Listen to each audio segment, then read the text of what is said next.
ஒரு காலகட்டங்கள் எல்லாம் பாருங்க, நிலாவை பார்த்து குழந்தைகளுக்கு சோறு ஊட்டணும். நிலா நிலா ஓடிவா, நில்லாமல் ஓடிவா, மலையின் மீது ஏறிவா, மல்லிகைப்பூ கொண்டு வான்னு சொல்லி நிலாவை காட்டி சோறு ஊட்டணும். வானம் தூரம் இல்லை, வாழ்க்கையும் பாரம் இல்லைங்கிற ஒரு தத்துவத்தை ஒரு தாய் அன்னைக்கு சொல்லி கொடுத்தா.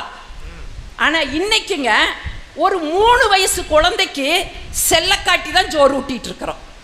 இதை கண்கூட என் வீட்டில் நான் பார்த்துட்டு இருக்கிறேன். என் மருமக பேரனுக்கு தினம் செல்ல காமிச்சு தான் சோறு ஊட்டுறான். அந்த ஆதங்கத்தில் அங்கே கேட்க முடியாதுங்க, மருமகளா போயிட்டா கேட்க முடியல. அந்த ஆதங்கத்தை நான் இங்கே சொல்லிட்டு இருக்கிறேன். என்ன கொடுமை நடந்துட்டு இருக்குது, இங்கே என்ன பேசிட்டு இருக்கிறீங்க? சரி, குழந்தைகளுக்கு தான் அப்படின்னா பெரியவங்க சாப்பிடும்போது கரெக்டாக சாப்பிட்றீங்களா? நிறைய வீடுகளில் செல்ஃபோன் பார்த்துட்டு தான் சாப்பிட்றாங்க, டிவியை பார்த்துட்டு தான் சாப்பிட்றாங்க. இல்லைன்னு சொல்ல முடியுங்களா? திருமூலர் ரொம்ப அழகாக சொன்னாருங்க, யாருக்கும் இடுமீன் அவர் இவர் என்னன்மீன் பார்த்திருந்து உண்மின்னு சொன்னார். அதாவது சாப்பிடும் போதுங்க கண்களால் அந்த சாப்பாட்டை கூர்ந்து பார்க்கணுமா.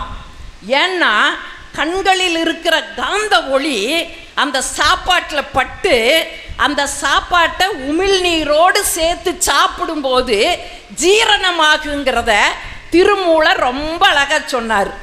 எங்கள் கண்ணுக்கு காந்த ஒளி இருக்குதா அப்படின்னு ஒரு கேள்வி உங்களுக்கு வரல. அப்படி இருந்ததுனால தான் கணவன் காணாத உலகத்தை நான் பார்க்க மாட்டேன் என்று மகாபாரதத்தில் காந்தாரி தன்னுடைய கண்களை கட்டியிருந்தா.